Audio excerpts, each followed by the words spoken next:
Hey guys, it's been a while since we've done a video, and so we wanted to kind of catch you up on what we've been working on. So this is a 1965 Chevy C10 with an original chassis, but has had all the Porterbuilt goodies and upgrades to actually make this thing really just a solid platform. So we've got the upgraded drop member up front where you don't have to C-notch the frame, and so we've got a nice, super good frame stiffener right here. We've got the 12 bolt that's been completely gone through, rebuilt top to bottom.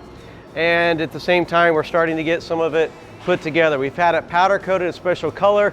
It's going to tie in with some things that we're doing on the truck.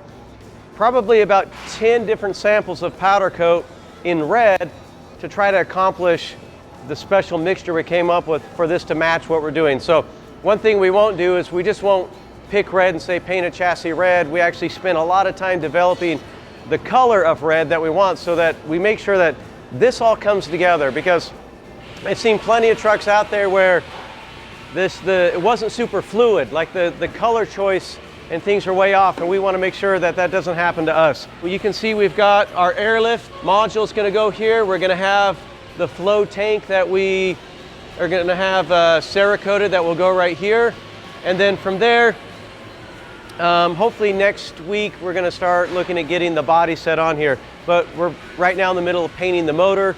We'll go back and show you what's happening on that. So the motor's going to get painted.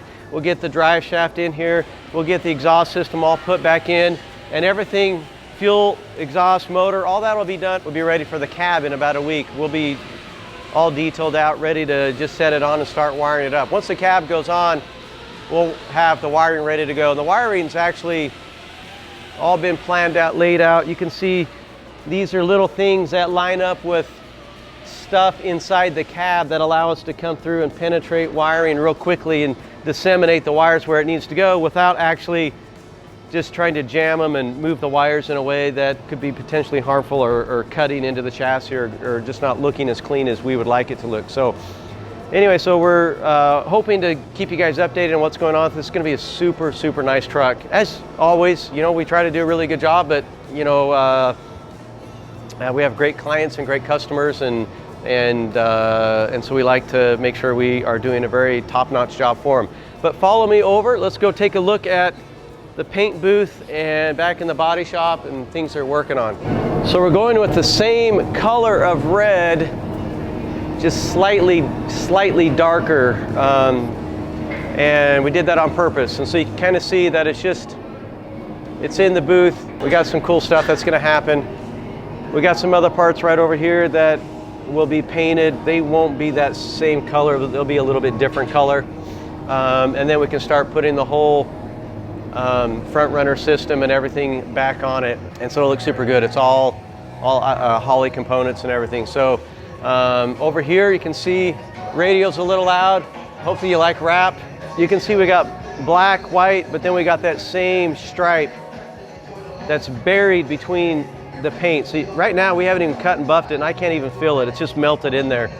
The clear laid down super good on this, and so it flowed out really nicely to where it's going to be really easy to cut and buff this. We got probably 5 or 6 coats of clear built up to allow us to be able to cut and buff it and hopefully not have any breakthrough. That's the worst, because then you're like starting all over. So we've got kind of a softer color on the inside. We'll end up blacking all this out. We'll end up undercoating everything, and then we'll have this sitting on the cab in about a week. So we'll keep you updated on this one. Super nice C10. We got a little rendering back here if you want to sneak. It's like a 99% accurate, but you can kind of get an idea of what this will look like.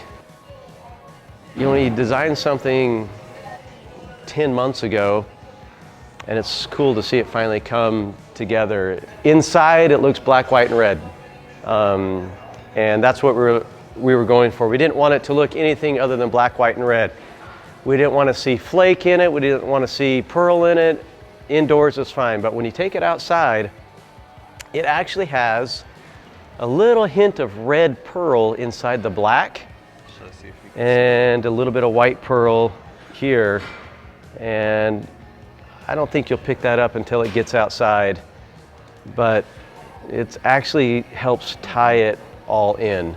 And so it's super cool. So it's definitely something that outside it stands out. But we did that on purpose. I didn't in shadows and stuff. I want it to look very classic and traditional, but in the sun, I wanted it to have just a little bit of extra. So anyways, we've got the LS motor, we've got the Restomod AC, we've got the Dakota Digital, we got all the fun, good stuff that's going in it, and hopefully in a couple months we're driving it. So very cool. So anyways, keep following us. We do a lot of YouTube stuff, a lot of teaching, training, educating, a lot of C10s, a lot of Fords, and you want to follow along, follow our channel, subscribe. My little 8-year-old kid would say, hit the button, subscribe, follow us, all that kind of stuff, because he watches all those gamers and that's what they tell him to do. So he tells me I should do the same thing. So anyway, follow along with us in the journey at Fat Fender Garage. Thanks.